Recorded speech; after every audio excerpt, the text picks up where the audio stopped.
Fate affects so much of our existence, from the availability of a noonday meal to the vagaries of war. Perhaps no chance of fate has impacted as many as the various natures of the primarchs created by the Emperor. Within this realm, the familiar is gone, either never having taken place or lost to the ages. 18 new souls and legions serve the Emperor's will. The Harbingers. Numeration: the First Legion. Primogenitor: Icarian the Stormlord. Cognomen: Prior, the Lightning Bearers. Allegiance: Traitoris Maximus. The greatest of the Emperor's Space Marine legions, the Harbingers were once the standard by which all legions were judged by. Led by the Emperor's favoured son, Icarian guided his legion to uncountable honours and glories with his mastery of divination. Although a legion of Psykers, the Lightning Bearers were viewed as heroes throughout the Imperium as they battled their enemies with prescient grace and wisdom. Now they epitomized the face of betrayal. Renaming his legion from the Lightning Bearers to the Harbingers, Icarian has declared the Emperor to be a tyrant hiding a darker nature and intends to free galaxy from his rule, uniting 10 legions to his banner. Crimson Lions. Numeration: the Third Legion. Primogenitor: Hectarian Mykonor. Cognomen: Prior, the Blood Wolves. Allegiance: Fidelitas Sine Recursu. Warriors of rage yet on shields, the Crimson Lions stand tall among their cousins, both literally and metaphorically. For when the Crimson Lions appear on the battlefield, it is always with a roar, always advancing behind their shield walls. Yet, within their Primarch's empire of Mycenae, the Crimson Lions have shown the discipline and patience necessary for administration. Each Crimson Lion marches forward into battle with the history of his service on his skin, as they add tattoos to represent their growing records of service, with their veterans covered from head to toe in red pictograms. At the head of this legion of clans is Hectarian, a Primarch of warriors' prowess and berserkers' rage. That very rage would become a temptation as their enemies sought to use it against them. Void Eagles. Numeration: the Fourth Legion. Primogenitor: Yukahu Sumakuta, the Starborn. Cognomen: Prior, the Morning Stars. Allegiance: Fidelitas Constantus. Prowling through the deep reaches of space, the Void Eagles wage war from the heavens above, adhering strictly to the Principia Bellicosa. Yukahu cares not for high-minded ideals that guide his more noble brothers, nor for the thrill of battle that tempts his more bestial brothers. All that guides him is the mission set forth by the Emperor, to prosecute war in the name of the Imperium. Above all else, the Void Eagles are a pragmatic lot, divided into great fleets. Sailing through the warp, this fleet-based legion now turns their ship guns on their errant brothers, as they show the traitors who the true masters of the Void warfare are. Halcyon Wardens. Numeration: the Fifth Legion. Primogenitor: Alexandros the War Master. Cognomen: Prior, Storm Riders. Allegiance: Fidelitas Totalis. The defenders of the Imperium, the Halcyon Wardens serve as one of the most noble of legions. Always seeking to protect the common man, the Wardens often place themselves between their charges and danger, forming a living wall to push back the threats to mankind. Leading them is none other than the War Master, Alexandros. Chosen to finish the Great Crusade in the Emperor's stead, Alexandros has guided the Imperium for these last 4 decades with wisdom and honor. Alas, Alexandros and the Halcyon Wardens must now call forth their every skill, for now they must defend the Imperium from their own kin. Iron Bears. Numeration: the Sixth Legion. Primogenitor: Dared named Kika. Cognomen: Prior, the Giants. Allegiance: Fidelitas Totalis. Where Space Marines stand tall, the Iron Bears stand taller. A byproduct of their gene seed Along with their lengthened implantation process, the Iron Bears are transformed into giants, always standing 20 or 30 centimeters higher than their cousins, their physical statures enhanced by their good-natured bravado. A legion of mechanics, the Iron Bears are infamous for their bad habit of tinkering with their war machines, adding new or unusual features to their mechanical beasts. Together, the Iron Bears and their oversized fleet of heavy tanks form a steel tide that washes over the enemies. Dead, tallest of the Primarchs, leads the Legion with his arsenal of warhawks, a figure larger than life, on and off the battlefield. In the end, the Iron Bears will be tested to the limit by the tragedy of the insurrection, as they will suffer one of the greatest losses a Legion can suffer.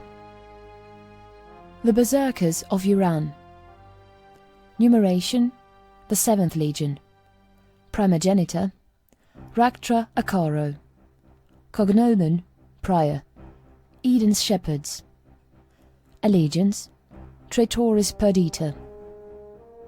Even prior to the onset of the insurrection, the Berserkers were a divisive and hateful assembly. The battle axe of a crusade, the Berserkers' combination of massed assaults at near Legion strength and absolute ignorance of the concepts of collateral damage, made even the members of their own Legion hate them. Members of the Legion's pre-reunification forces, named Eden's Shepherds, split from Ractra's rule many years prior to the Berserkers' betrayal of the Imperium. This in itself put the Berserkers on the very edge of Imperial tolerance, but the public execution of their appointed chaplains and participation of Icarian's assaults against Imperial worlds forced the War Master himself to demand their destruction. Few foes are more dangerous than the Legions, and few still more than a Legion that can see every last weakness you possess. Godslayers. Numeration: the 8th Legion. Primogenitor: Kshay Karkovic. Cognomen: Prior. None.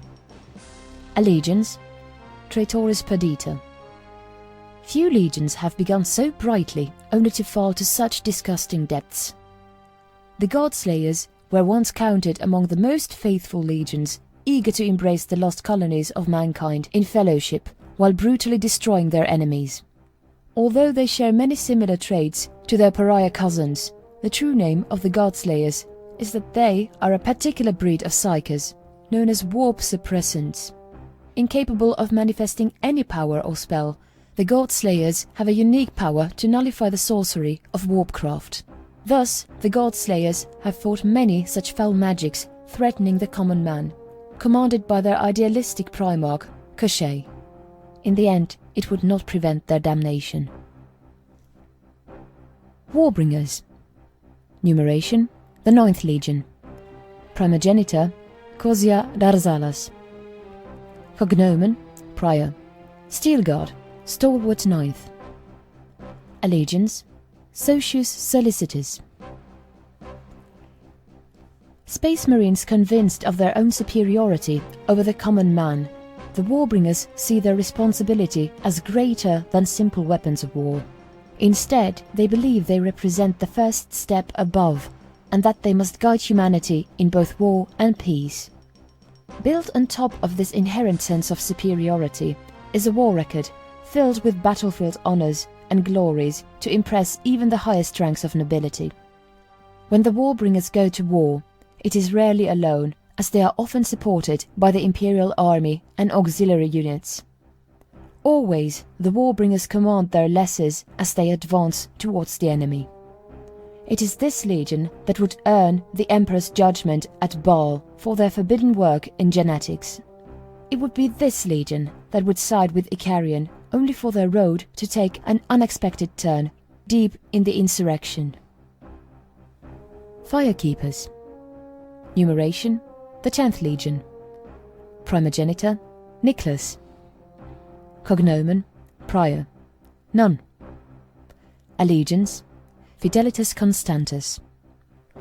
The Firekeepers are the renowned siege specialists among the legions. No keep nor stronghold has ever withstood the methodical discipline of the Firekeepers, while their own redoubts are some of the strongest fortresses throughout the galaxy. This unrelenting discipline does not hide the heart of artisans.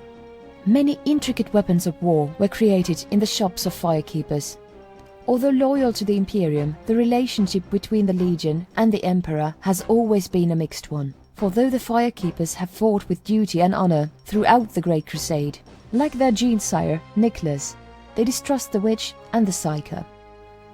To be a firekeeper, Psyker is to be condemned to a life of suspicion and confinement. The insurrection would provide the spark that would temper the firekeepers in the forge of war. Wardens of Light. Numeration: the 12th Legion. Primogenitor: Gwalchavad. Cognomen: Prior. Apostles of War. Allegiance: Fidelitas Tenebrae.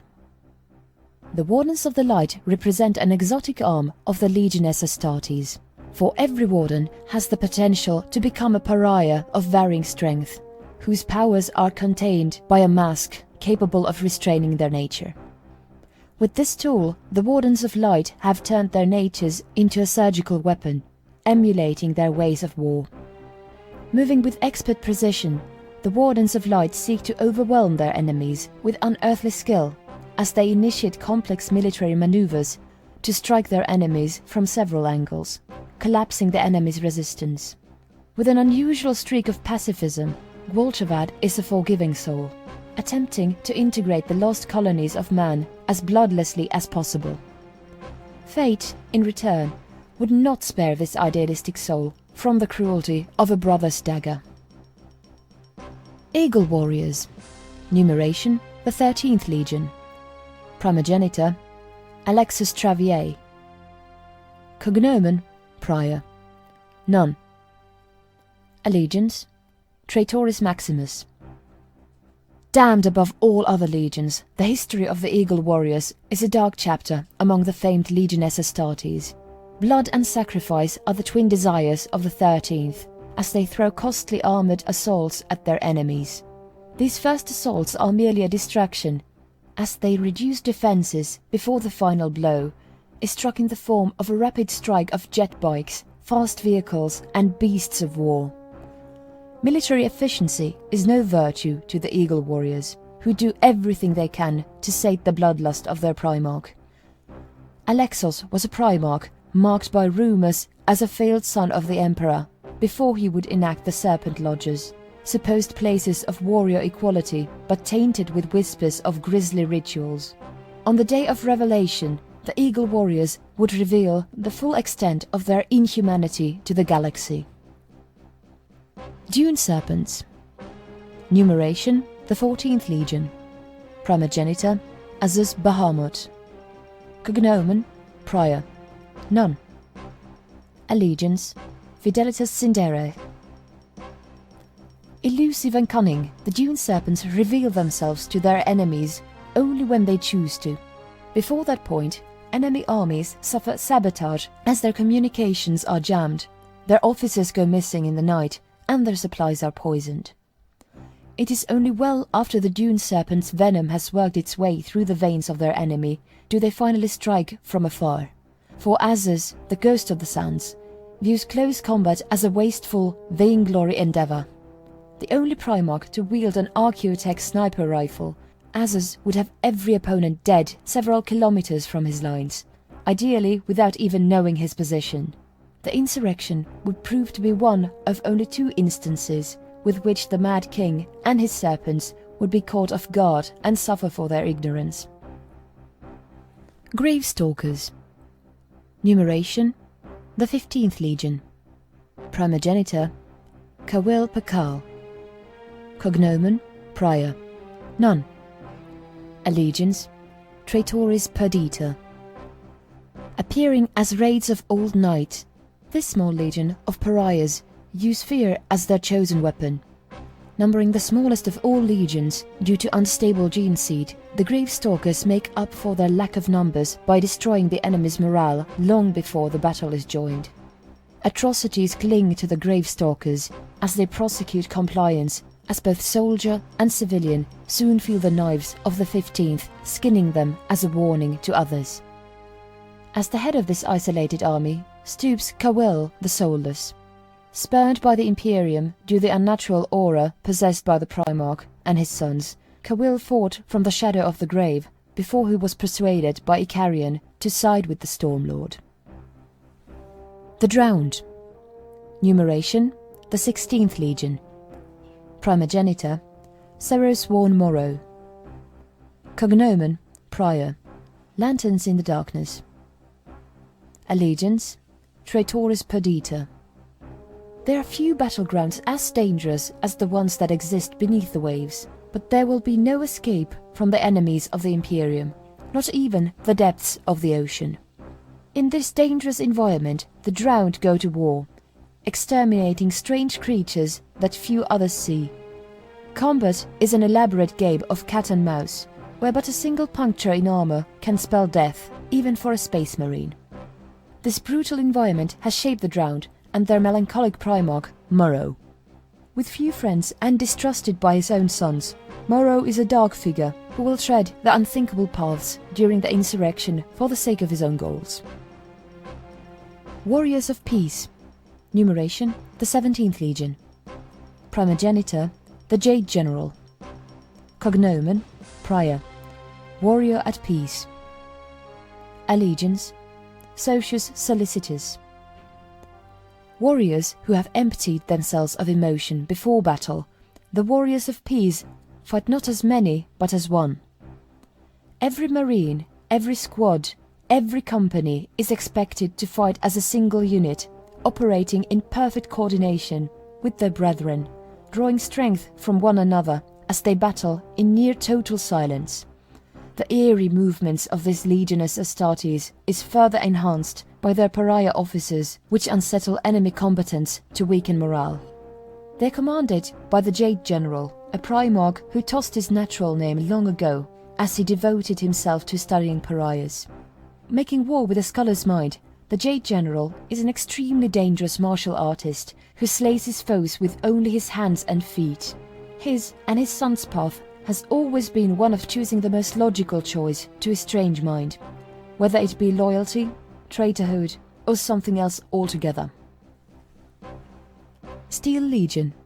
Numeration: the 18th Legion. Primogenitor: Nomus Sardork. Cognomen: Prior. The Silent Chorus. Allegiance: Socius Solicitus. An oddity among the Legiones Astartes, the Steel Legion stand apart from their cousins who pursue enhancement of the body, instead seeking to improve their minds by linking themselves together via a neutral network that allows a legionary to share information, images, even memories with a mere thought. Hailing from the remote world of Sepio, the Steel Legion seek not simply to secure humanity's peace in the galaxy, but to rekindle the embers of mankind's scientific wisdom for the betterment of all. The Argent 18th are led by their brilliant but distant Primarch, Nomus Sardok, a technological genius struggling to reconcile his cyborg nature with his longing to understand the human condition.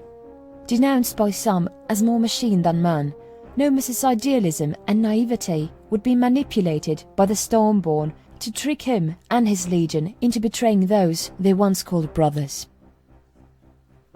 Science Hospitalier. Numeration: the 19th Legion. Primogenitor: Pionus Centaur. Cognomen: Prior. Stygian Phantoms. Allegiance: Fidelitas Totalis. Masters of Seas, the Science Hospitaliers are a welcome sight to any ally of the Emperor. Although the Scions are not the largest legion, their apothecarian dwarfs all others as they serve at the forefront of medical research, seeking ways to mitigate battlefield losses for themselves and their cousins. For life is the highest ideal, for they specialize not just in medicine, but also in rapid rescue and retrieval operations. A hard enemy to pin or wear down, the Scion's inherent resilience gives them an edge on the battlefield as they are led by the benevolent Pionus. Battling with the trident known as the Leviathan, no foe has overcome Pionus. Yet, the insurrection will provide the one foe Pionus has never faced, another Primarch. Predators. Numeration: the 20th Legion. Primogenitor: Andezo Zambedi. Cognomen: Prior. Ebon Blades. Allegiance: Fidelitas Sindere. Hailing from the world of Mardum, hidden deep within the domain of storms, did the predators ascend to bring retribution to all of mankind's foes. Known as remarkable hunters, did the tribesmen of Andezo Zambedi follow their own path, which divided them from their brother legions. If there was a target to chase down, the predators were called, and did not rest until their prey was annihilated. Regardless if their prey was a ruler, a general, or an entire civilization, in the end, all would perish through the use of surgical strikes deep within their own lines. All culminating with a final ambush set by the sons of the blind Primarch. By making use of fast and precise overwhelming might, did the predators earn their right as the means by which the Emperor exacted retribution upon his enemies, no matter that they held no such role officially. When the time came to stand against their own brothers, which were led by none other than Icarian, none could say how the insurrection might turn out for the sons of Mardrum. Would they be the killing blow, ending this heresy, or would they themselves fall into an unseen trap and face total extinction? The insurrection would be a culmination of several events. The War Master appointment would see Alexandros ascend to the post over his favoured brother Icarian. Although Alexandros was one of the most politically adept of the Primarchs, none could match Icarian's battle honours or could claim to be as close to the Emperor as he was. It could be this event that would plant a seed of bitterness within Icarian's soul. Other Primarchs would voice their displeasure in more obvious ways. Brutal Ractra and Morrow would claim Alexandros was too soft-hearted to warrant commander of the Great Crusade. Though less vitriolic, Cachet and Cawel had reservations regarding the Emperor's decision. Others would support the new War Master, despite personal qualms. Yukahu and Azaz would not contest Alexandros' new authority. The Primarchs Gwalchavad and Dared, on the other hand, would wholeheartedly approve of the Emperor's decision. In time, this would merely become the first of two strikes against the Brotherhood of the Primarchs. The second would come to be known as the Vizenko prosecution. It was discovered that Kozia, Lord of the Ninth, had sought in secret to combine the various strains of the Legiones Astartes into one superior gene seed, with the advantages of all the rest. This alone would bring the Emperor from retirement to oversee the trial of Vizenko, the Warbringer apothecary, who had accidentally revealed his Lord Desire, and Kozia by extension. This would expand into a debate on genetic engineering as a whole, and whether or not the various scientists of the Great Crusade was leading humanity down a foolish path. Defending Kozia and their own potentially troublesome forays would be the Jade General, Alexis Travier and others, while Dared, Pionus and like-minded brothers advocated for temperance. For 3 days, tempers flared as debate became heated. Accusations of recklessness and fear flew to and fro. On the 3rd day, the Emperor pronounced his judgment. Genetic engineering would be temporarily restricted to the most benign efforts, while Kozia and his Warbringers would be punished for trying to subvert the Emperor's design. In time, perhaps such rifts between brothers could have healed. To the despair of humanity, insidious entities of terrible power would exploit these underlying tensions. Alexis Travier of the Eagle Warriors would succumb to their whispered false truths and hideous desires. Through him, corruption would strike at Icarian. Despite his love for his brother Alexandros, chaos would take his underlying bitterness and his strained trust in the Emperor to mold him into a weapon against the Imperium. Rebellion would spread throughout the Legiones Astartes as Icarian manipulated and planned for his war in the shadows. 10 entire legions would fall under his sway. Years of schemes and preparation would bear fruit into the terrible day of revelation. On this day, the traitor legions would declare their betrayal in a series of ambushes against their loyalist brethren.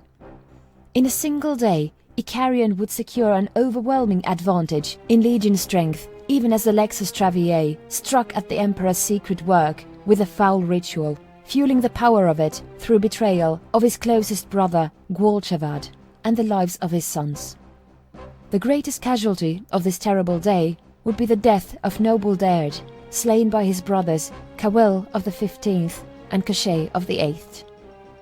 Unable to call upon the Emperor for aid, the Warmaster would rally the defences of the Imperium as he sought to contain Icarian's counterfeit empire. Thus, the insurrection would begin, a war that would last 23 years and rage from one end of the galaxy to the other. Many remembrances divide the insurrection into 3 phases. The first phase would begin with the Day of Revelation and last 9 years. The first phase would see the rise of the Shattered Legions, the Black Shields, and the Insurgos, demi-legions who had broken away from their Genesire's allegiance for either the Imperium or the traitors. After an enormously successful first strike, Icarian would be dealt the first blow to his plans. He had originally believed that Alexandros would have joined him in his misguided effort to overthrow the Emperor, counting on their close friendship. If the Warmaster too joined the traitor legions, Terra itself would become a battleground mere days after the war had begun. With Kelbor Hal seizing control of Mars, Icarian would have taken control of the Sol system before the remaining loyalists could rally to their emperor. To Icarian's blunder, Alexandros rejected Icarian's scheme and demanded the surrender of the rebels. Unable to secure an immediate victory, Icarian gathered the traitor legions to the galactic core where his home system of Madrigal sat, next to the Maelstrom. From there, Icarian waged a war of conquest as he sought to create the core of his new empire. Unable to match the traitor legions in strength, the Warmaster's forces attempted to slow Icarian's conquest, while he attempted to rebuild the Loyalist legions. In addition to Icarian's insurrection, a number of smaller rebellions broke out throughout the galaxy as vainglorious fools and opportunistic warlords attempted to exploit the Imperium's newfound weakness. Thus, the Warmaster was forced to divide his strength to end these smaller rebellions, beginning with the Martian Civil War in the Sol system. Yukahu and the Void Eagles would be charged with slowing down the traitor advance as the other loyalists secured other battlefields. During these 9 years, Icarian's empire expanded, gradually consuming a great deal of Segmenta Ultima, Lamia, and Atlanticus, as the loyalists pacified the remaining Segmenta and consolidated their renewing strength. Just as this phase began with the bloody Day of Revelation, so would it end in a spectacular fashion. Deeming his strength able, Icarian ended his conquests to launch the First Solar War, a massive invasion of Segmentum Solar. At the Segmentum borders, the Warmasters met the traitors behind the fortifications created by Niklas and his firekeepers, masters of siegecraft. For 3 furious years, the traitors attempted to breach the 3 layers of defences constructed by the firekeepers. Thousands of legionnaires perish in war, billions of mortal soldiers slain in the fires of combat, and even noble Pionus Santor would be mortally wounded and ensconced within an apparatus in this grand campaign. Yet, despite a late flanking manoeuvre by Alexis Travier to overcome the Warmaster and the Halcyon Wardens in their home system of Delos, the traitors are unable to breach the final defence line. Only 5 legions are not present for the entire First Solar War. In the east is an ongoing guerrilla war between the loyalist Dune Serpents and Predators against the traitor warriors of Peace and the Steel Legion. The traitors are unable to win a decisive blow before the end of the First Solar War. Lastly, the Crimson Lions only arrive in the final hour of the First Solar War. Hectarian, Lord of the Crimson Lions, had been charged with ending the rebellions in the Segmentum Pacificus and Obscurus, but to ignore the traitor home systems due to their defences. Allowing his rage to master him, Hectarian decided to eliminate the Gene and Mexicati systems, one after the other, homes of the Warriors of Peace and the Eagle Warriors respectively. It was within the Mexicati system that the abominable Eagle Warriors unleashed the hell of the warp to trap Hectarian and his legion within the system for years, eliminating any access to the rest of the galaxy. Thus, when the War Master sent desperate pleas for the Crimson Lions to reinforce the Loyalists in the First Solar War, it would not be until after the Crimson Lions had slaughtered every single Eagle warrior on their homeworld and ended their ritual. One consequence of the Crimson Lions' absence at the First Solar War needs to be mentioned. After the first defensive line was breached, the War Master, calling upon his talents in divination, foresaw defeat without resorting to desperate measures. And thus, Alexandros issued the Edict of Emancipation. Imperial citizenship could now extend to Xenos upon fulfilling conditions. Although this move threatened to shatter Loyalists' unity, Alexandros was able to utilize the traitor threat, combined with his own political skills, to prevent such a dissolution. The traitor momentum was arrested with the arrival of crude mercenaries, Kinnebrock allies, and the armies of Craftworld Ilkaith. Though numerically inferior, the combined forces of Xenos and human is enough to stymie the traitor advance until the Crimson Lions arrive to rout the traitors. Thus began the second phase of the war, as the traitor forces consolidated across the border of Segmentum Solar. For several years a stalemate ensued as Alexandros and Icarion utilized their respective divination powers to attempt to outmaneuver the other, all in vain. Ultimately, the stalemate threatened the traitors more than the Loyalists. With victory seemingly in doubt, rebellions emerged in Icarion's Dark Empire, and arguments erupted between the traitor Primarchs. In desperation, Icarion allowed Alexis Travier, chief prophet of chaos, to whisper a devious plan into his ear. Taking the ruthless berserkers of Euron and their merciless Primarch, Ractra, they and the Eagle warriors would launch an invasion in Segmentum Obscurus, targeting the Crimson Lions' mini-empire, the Dominion. Travier swore that not only could he deal a blow to the intact Lions, but his new power and allies in the warp could grant him a legion of great strength through the union of material and immaterial. Icarion assented. This would begin an invasion of slaughter against the good citizens of the Dominion, now known as the Blood Crusade. Not only were military targets selected, but so were civilian populations, as Travier and his Eagle warriors laid the foundation to a corrupt ritual that would create a horror never seen before: a demon Primarch. It would be on the world of Cadia, where Hectarion and the Crimson Lions attempted to destroy the traitors, when Travier unleashed the ritual. Ractra would become the first demon Primarch. Surrounded by the resurgent Loyalists deep within the Dominion, the traitors escaped into the Eye of Terror, leaving behind a mauled Dominion and a wounded Hectarion. The two traitor legions would return to Madrigal, emerging from the Maelstrom. Not only had Ractra ascended, but so did many of his sons, creating a new force of transhuman warriors dedicated to the Blood Guard. Icarion, pleased by the results, gave Travier further license to repeat his success with Morrow and the Drowned. The two legions would journey east to not only arrange Morrow and the Drowned's ascension, but to destroy the Eastern Loyalists' legions. Meanwhile, Icarion kept the remaining Loyalist legions checked to prevent their interference. With the traitor legions growing in demonic strength, with the Loyalist legions unable to find a decisive advantage, the long-term prospects of the Imperium looked bleak. Salvation would come within the traitors' ranks. Disgusted by the use of demonic power, 4 traitor Primarchs sought to escape their dark confederacy. Kozia of the Warbringers, the Jade General of the Warriors of Peace, Nomus of the Steel Legion, and Cochet of the Godslayers refused to remain a part of Icarion's endeavor. The first 3, however, believed the Imperium's alliance with the Xenos was a sign of its own corruption, and chose a new route. Occupying the Warbringers' home system of Strela with Cawell and the Gravestalkers, the 3 Primarchs declared their independence with the execution of Cawell and the Gravestalkers. The suzerainty had come into existence. Meanwhile, tragedy would strike the Godslayers before they could defect to the Imperium. The entire Legion and their Primarch would be trapped by a warp storm within their home system of Zbrug. There, corruption would strike with the full power of Nurgle. None would escape whole. It would be these twin events that would declare the end of the second phase and the beginning of the third and final phase. Furious over the betrayal within his own ranks, Icarion ordered a massive punitive campaign against his former comrades.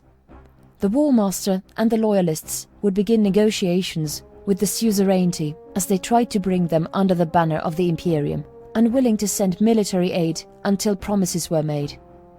Negotiations continued even as the traitors battered the new suzerain legions. It would be the Imperium who would be forced to make concessions. The Eastern Campaign, which had raged for decades, had now ended with Undezo and his predators defecting to the traitor cause, routing Azus and his Dune Serpents. A race began as the new Suzerain Imperium alliance threw back the traitor forces attacking the suzerainty and made to end Icarion's life before the Eastern traitors arrived. The Lightning Campaign would end as Icarion managed to outspace his opponents long enough to be reinforced by the East. Empowered by chaos, the united traitors struck and began the Second Solar War. To the dismay of the Imperium, the suzerainty decided not to reinforce their defense lines, instead launching a bold invasion towards Madrigal, the heart of Icarion's Dark Empire. Outnumbered and overpowered, the Loyalists were nearly crushed on the Segmentum borders by the corrupted traitor forces. They were saved from a swift defeat by Gwaljavad and the Wardens of Light, who only now ended their decades-long neutrality after the Day of Revelation. Even with the assistance of the Wardens of Light, the Loyalists were still driven back all the way to Terra, even as the suzerainty laid siege to Madrigal. In a climatic finish, Icarion would abandon Madrigal to use the webway to strike directly at the Imperial Palace. There, the war would end with a blade stroke as Icarion dueled the Emperor, crippling him, and the War Master, who defended the wounded Emperor. Sacrificing his life, Alexandros would shatter Chaos's hold on Icarion, who committed suicide to contain his own evil. The deaths of Icarion and Alexandros would mark the end of the insurrection as the traitors abandoned the siege of Terra.